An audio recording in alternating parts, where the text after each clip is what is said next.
Apparently Britain is to blame for just about all of the world's problems, and we've caused more pain and more misery to other countries than any other nation on the planet. This is according to a new book written by an American historian. We're to blame for world poverty, he says, starvation, 2 world wars, pollution, the drug trade, Vietnam, the war in Iraq.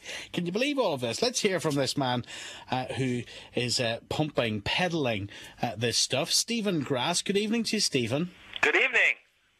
Well, I don't really know where to start. Is there anything you think we're not responsible for? Oh, no, you pretty much covered it. Yep, A to Z. It's all there. And the things we should be most ashamed of, Stephen?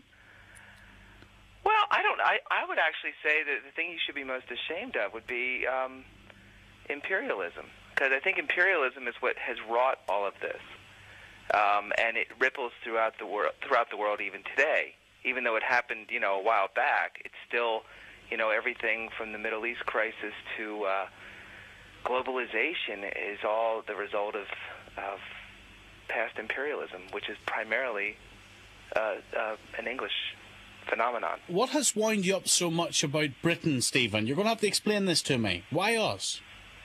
Well, as an American, it gives me, I don't know, I get upset that it seems like the world is blaming us for every conceivable problem in the world today. And as somewhat of a historian, I started looking through my research and going like, well, wait a minute. So, you can sort of look at, it's a theory of relativity, so to speak.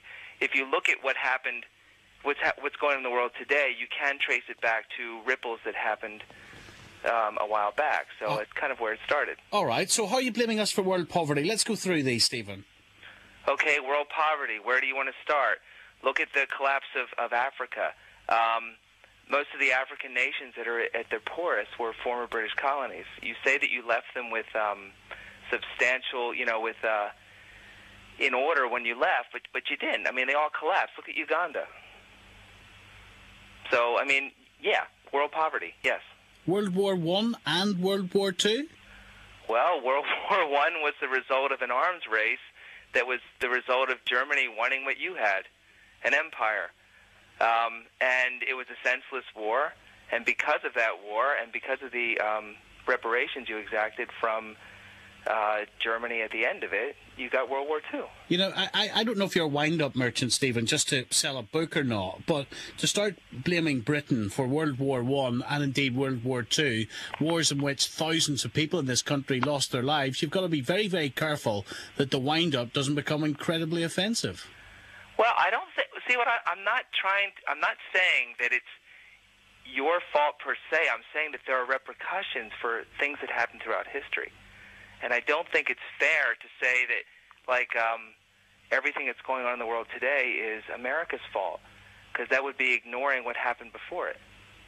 Let's bring a historian into this. So there are many, many more you're blaming us for, which we'll come on to in a moment. You want to talk to Stephen tonight?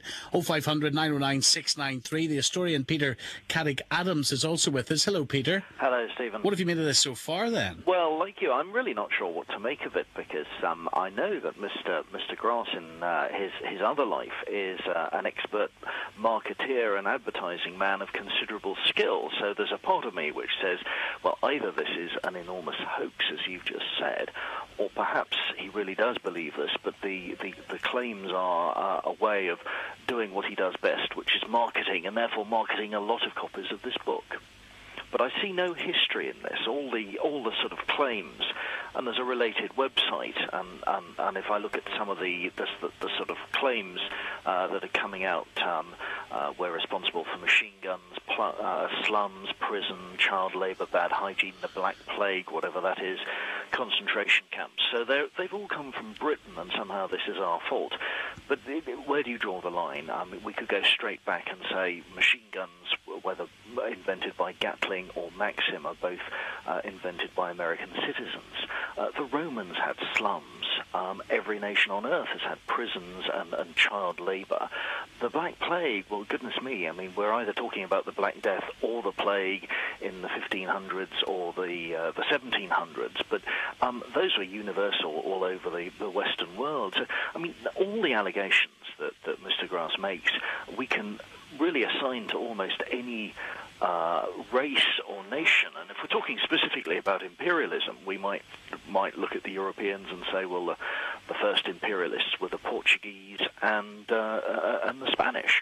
Why does the whole of South America and Central America speak Spanish? Hey, well, this is imperialism a long time before Let's get your reaction. Even the idea. Let's get your reaction, Peter, when we hear how Stephen's also blaming us, because I'm interested in talking about contemporary Britain as well. You're blaming us for global warming, Stephen. Well, you invented the Industrial Revolution, which led to global warming. You want us to apologise for the past? Absolutely. The same way that we should be apologizing for everything else.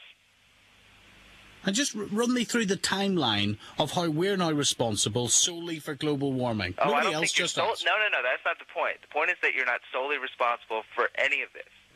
The point is that you cannot blame America for everything when you have skeletons in your own closets. That's what the point of this is.